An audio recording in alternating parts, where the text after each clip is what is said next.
ATTR دا موږ سره یو فنکشن دی په CSS کې چې د دې په واسطه هم کولای شو ځینې موضوعګان دلته راولو له هغه نه استفاده وکړو راځو پر دې باندې عملي کار کوو چې اټریبیوټ فنکشن موږ څنګه استعمالولی شو نو زه راځم او دلته ما لیکلی دی چې مثال د خبرې عادي او مثال تاسو له درکوم دلته ما لیکلی دی H4 H3 او دلته ما خپل نوم مثال لیکلی خو په دغه H3 ته ما یو کلاس ورکړی دی او د کلاس ته باقي نوم مې د کلاس کې لیکلی دی شو ساجد مې د کلاس کې لیکلی اوس زه غواړم چې د ایملیار او ساجد دواړه یو ځای کړم نو دا به څنګه کوم ځکه ایملیار چې دا موږ سره ټیکسټ دی او ساجد چې دا موږ سره یو کلاس دی د کلاس نوم دی زه غواړم د دې کلاس کې چې ویلیو موجود دی دا راواخلم او دلته واچوم تر څو وښودل شي نو خبره خو ماغه دا طریقه موږ سره هماغه چې موږ به د افټر څخه استفاده کوو ځکه موږ د یار نو وروسته چول غواړو که د عمل نه مخکې چول غواړو نو بیفور نه استفاده کوو که د دې نه وروسته چول غواړو بیا د افټر نه استفاده کوو نو راځو ورته لیکو چې موږ سره کوم H3 دی او دې ته ولګو چې پیسوډو الیمنټ ولګو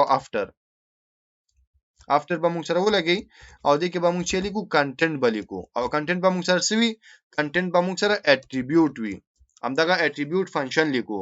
او اټریبیوټ خو پوهیږئ اټریبیوټ چې ما تاسو ته تشریح کړی دی اټریبیوټ هر څه کېدلی شي هم کلاس کېدلی شي هم آی ډي کېدلی شي هم بل شی چې موږ سره په CSS کې موجود په HTML کې هغه کېدلی شي نو مطلب دا دی چې موږ سره کوم اټریبیوټ موجود دی د هغه چې کوم ویلیو د هغه راخستل دي نو زه د کنټینټ ته وایم چې تا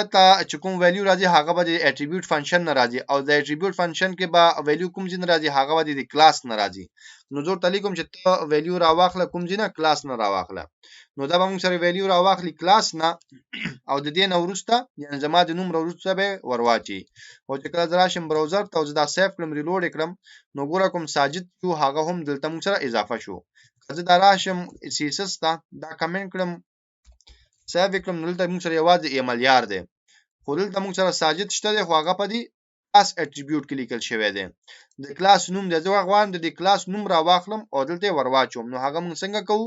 موږ د افټر په واسطه کولای شو که چېرته وروسته چول غواړو افټر استعمالو که مخکې چول غواړو بیفور استعمالو نو څنګه به استعمالو موږ سره ATTR یعنی اټریبیوټ په نوم یو فنکشن دی چې دې ته هر اټریبیوټ پاس کړي نو د هغه څخه ویلیو واخلي او تاته شو کوي نو ماته چې موږ سره کلاس کې کوم ویلیو د هغه راواخلو دلته موږ سره شو کا نو افټر میوټ لیکل دی او چې کله زه ریلوډ کوم نو ګوره ساجد هم ورسره راځي همدا ډول په HTML5 کې د دې نه علاوه موږ سره یو اضافي اټریبیوټ راغله د ډیټا په نوم باندې د چی په نوم باندې ډیټا په نوم دا موږ سره په جاوا سکرپټ کې ډیر زیات استعماليږي هم ځینې ډیټا چې کله موږ پاس کوو نو موږ د ډیټا اټریبیوټ څخه په استفادې سره پاس کوو کله چې موږ ډیټا اټریبیوټ استعمالو د دې د استعمال طریقه دا ده چې موږ بلمړی ډیټا لیکو او بیا به هایفن علامه ورکو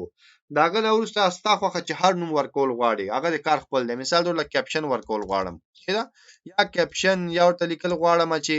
لاست نیم د څه ورته لیکل غواړم او په دې کې چې کوم ډیټا پاس کوم مثال فاصله ورکوم ساجد لیکم نو دا زما چې دا زما ډیټا ده او چیرته سٹور ده د ډیټا هایفن لاست نیم په اټریبیوټ کې موږ سره سٹور ده